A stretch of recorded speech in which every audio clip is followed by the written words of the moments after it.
Breaking news చూస్తున్నాం. Shiv Sena MP Sanjay Raut సంచలన ఆరోపణలు చేశారు. ఈవీఎంలు ట్యాంపరింగ్ చేసి గెలిచారంటూ హాట్ కామెంట్ చేశారు.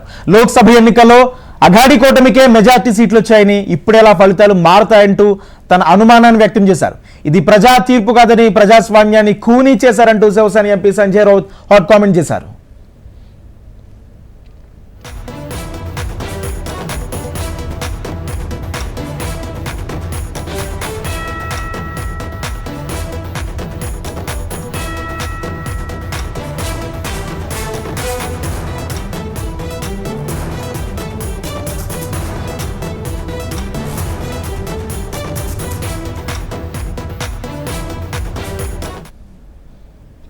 శివసేన ఎంపీ సంజయ్ రావుత్ సంచలన ఆరోపణలు చేశారు. ఈవీఎంల ట్యాంపరింగ్ చేసి గెలిచారంటూ హాట్ కామెంట్ చేశారు. లోక్సభ ఎన్నికల్లో అఘాడీ కూటమికే మెజార్టీ సీట్లు వచ్చాయని, ఇప్పుడెలా ఫలితాలు మారతాయంటూ తన అనుమానాన్ని వ్యక్తం చేశారు. ఇది ప్రజా తీర్పు కాదని ప్రజాస్వామ్యాన్ని ఖూనీ చేశారంటూ Shiv Sena MP Sanjay Raut hot comment చేశారు.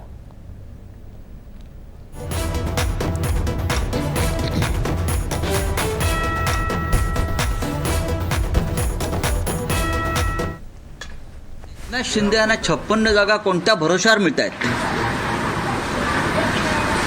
अजित पवारांना 40च्या वर जागा मिळत आहेत. आणि असं काय देवेंद्र फडणवीस, मोदी आणि शहानी दिवे लावले इथे की त्यांना 120च्या वर जागा मिळत आहेत. महाराष्ट्रातलं वातावरण आणि महाराष्ट्राचा कल ज्या पद्धतीनं होता, आम्ही फिरलोय, आम्ही ग्राउंडला होतो, जमिनीवर होतो. हा निकाल लोकशाहीचा कौल मानण्याची जी प्रथा परंपरा यापूर्वी आम्ही पाळलेली आहे की लोकशाहीचा हा कौल आहे, आम्ही मानतो. पण हा कौल कसा मानावा हा या राज्याच्या जनतेलाही प्रश्न पडला असेल. शरद पवार साहेबांनी या महाराष्ट्रात तुफान उभं केलं होतं, बरं का.